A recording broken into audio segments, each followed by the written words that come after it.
اس کائنات کی سب سے ایلیٹ چیز ایمان ہے، جس کے اوپر ہمیشہ کی کامیابیوں اور ناکامیوں کا فیصلہ ہونے والا ہے۔ تو آپ کیا سمجھتے ہیں کہ آپ کو یہ راہ چلتے فٹ پاتھ پہ گری پڑی مل جائے گی؟ اس کے لیے کوئی ایفرٹ پٹ نہیں کرنی پڑے گی۔ اور دنیا میں جس چیز کی منفعت چند سالوں کے لیے ہو، وہ بھی اتنی ایفرٹ پٹ کرنے کے بعد ملتی ہے، اور جس سے ہمیشہ کی کامیابیاں آپ کا مقدر ہونے والی ہیں، آپ سمجھتے ہیں کہ وہ آپ کو چنگے جی لگ جائے گی، مفت میں ہی مل جائے گی؟ نہیں، ناٹ ایٹ آل۔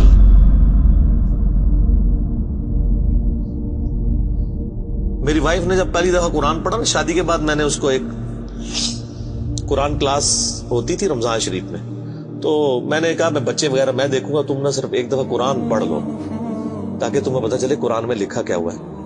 قرآن آپ اکیلے بیٹھ کے تو ظاہر ہے اس طرح نہیں ہے، ایک ماحول ہوتا ہے، ایک ڈیکورم ہے، کلاس ہے جس طرح یہاں لوگ بیٹھے۔ تو رمضان میں پورا قرآن اس نے مکمل کیا نا، تو میں نے اس سے پوچھا تم نے کیا یعنی اس سے حاصل کیا؟ اس نے کہا جی اللہ بہت سخت ہے، اور جس خدا کا تعارف ہمیں ہمارے ماں باپ اور یہ معاشرہ کرواتا ہے وہ خدا نہیں ہے جو قرآن میں ہے۔ اللہ تو اپنے معاملات میں بہت سخت ہے۔ یہ کتاب انذار ہے، تبشیر اور بشارت ان کے لیے جو بات مانتے ہیں، جو نہیں مانتے ہیں ان کے لیے عذاب کا کوڑا ہے یہ کتاب، کیونکہ اللہ ہے نا، یہ کائنات اس نے اس لیے بنائی ہے کہ آپ جانوروں کی طرح کھائیں پیئیں، اولاد پیدا کریں اور مر جائیں۔ انسان کو اس نے اپنے لیے پیدا کیا ہے، پوری کائنات انسان کے لیے اور انسان کو اپنے لیے۔ وما خلقت الجن والانس الا لیعبدون۔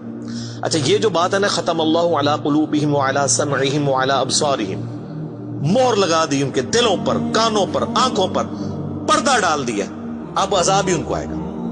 یہ آپ نے اگر بات سمجھنی ہے نا تو آپ پارہ نمبر 7 کے آخری صفحے پہ آ جائیں، سورۃ الانعام میں آیت نمبر ہے 110، 7ویں پارے کی آخری آیت، آپ کے یہ بلو والے قرآن میں 142 نمبر پیج کی آخری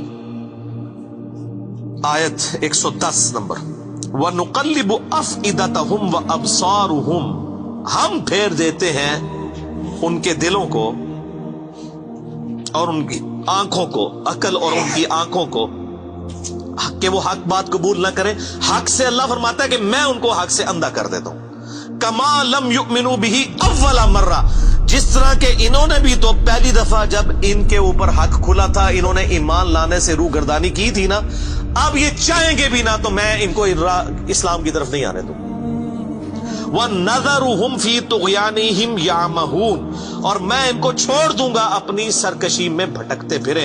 وَلَوْ أَنَّنَا نَزَّلْنَا إِلَيْهِمُ الْمَلَائِكَةَ، اور اب اگر فرشتے بھی ان کے سامنے نازل ہوں، وَكَلَّمَهُمُ الْمَوْتَى، اور مردے قبروں سے نکل کے ان کے ساتھ بات کرنا شروع کر دیں، وَحَشَرْنَا عَلَيْهِمْ كُلَّ شَيْءٍ قُبُلًا، اور ہر چیز جن کا ان سے وعدہ کیا تھا ان کی آنکھوں کے سامنے آ جائے، قیامت بھی، عذاب بھی، سب کچھ بھی، ما كانوا ليؤمنوا، پھر بھی ایمان نہیں لے کے۔ یہ ہے سر کتابوں کا خدا، یہ نانی اماں، دادی اماں اور ماما نہیں ہے، یہ اللہ ہے۔ کتنی سختی ہے کہ فرشتے بھی، اب مجھے بتائیں کسی سے مردہ نکل کے قبر سے کہے کہ میری تو پھینٹی لگ گئی ہے، آپ کو تو پوری زندگی نیند نہیں آنی ہے، لیکن اللہ فرما رہا ہے پھر بھی ایمان نہیں لے کے آئیں گے، کر لو جو کر، یہ اللہ کہہ رہا ہے۔ آمین۔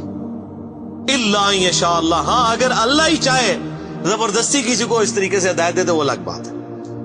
ولکن اکثرهم یجہلون، لیکن اکثر لوگ جہالت کا شکار ہیں، وہ اپنی وشفل تھنکنگز کے اندر، امانیہم جنہیں کہا گیا ہے، وہ ان میں پھر رہے، پھرتے رہے۔ اللہ تعالیٰ اپنے معاملات میں بہت سخت ہے میرے بھائیوں، اللہ کو سیریس لینے کی ضرورت ہے۔ ظاہر ہے اس کائنات کی ایک ہی حقیقت ہے، وہ اللہ ہے، اگر اس کو کوئی سیریس نہیں لیتا تو اللہ تعالیٰ کے لیے کیا ہے؟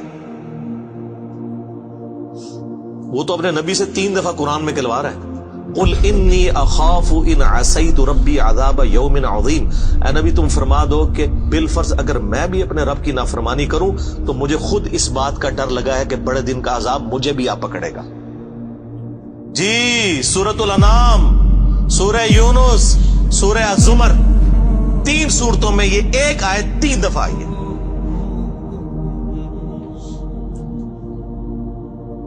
آپ مجھے بتائیں جو آپ کو کہتے ہیں جناب ہم بخشوا لیں گے، ہم اپنے مریدوں کو لے جائیں گے اور تو کھنگن نہیں دینا کسی نے ہوتے. تو یہ اس لیے کہ نہ انہوں نے خود قرآن پڑھا ہوا ہے اور نہ آپ کو پڑھنے دیں گے ورنہ آپ کا دماغ کھل جائے.